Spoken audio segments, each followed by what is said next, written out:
Howdy guys, and welcome to Warlord Wednesday, and today we're looking at the DD tank, the duplex drive, otherwise known as the Donald Duck. Now these are an amazing creation.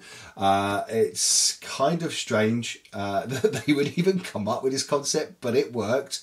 How technology, science and all those other marvellous things, but I think it's just down to ingenuity at the end of the day, ways of taking something that they've got to become more effective and to be used in an arena which you just wouldn't believe could happen. I mean, it's something straight out of science fiction, tanks that travel across water, but you look at today's technology. We're developing all sorts of wondrous things, and maybe these guys were just ahead of their times. Now, this was designed by Nicholas Straussler, and it was designed in 1941, 1944. There was other variants like the Valentine, the D-Day, the DD, I should say, Valentine, the DD M10 tank destroyer, which is insane that they did an M10.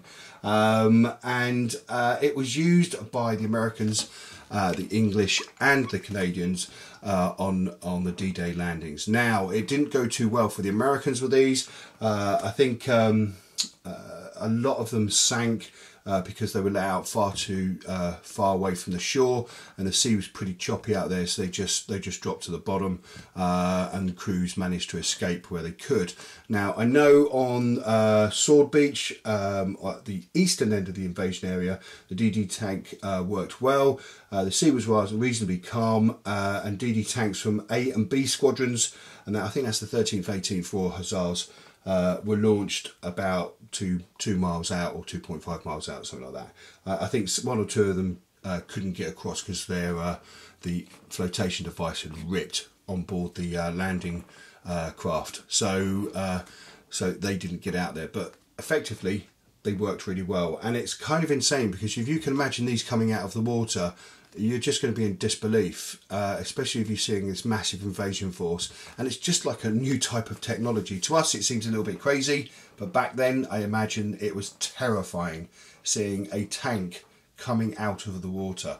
So let's take a quick look at these models. We'll start off with this one. It comes with a number of different pieces, from resin to white metal.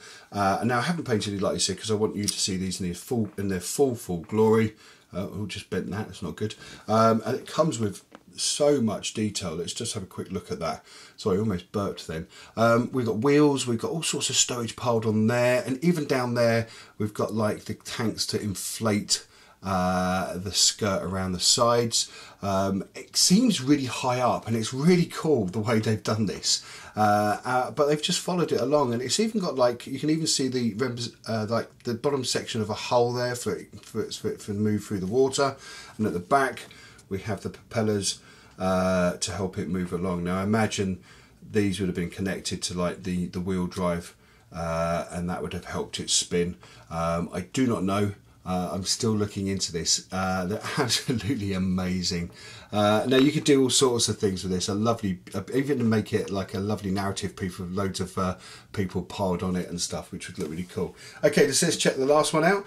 Okay, so what we have here is the skirt's been ripped on this one, which I really loved, the attention to detail. So we've got bits of the fabric sort of like scattered around the tank.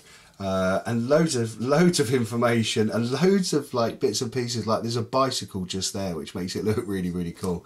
And again, you can see the skirt that's all ripped up along the side there, and it's a really nice piece. And I love this bit here. It's really well put together. It really does look nice. Now, I'm going to be giving these two away in a video tomorrow, along with a whole load of other bits and pieces.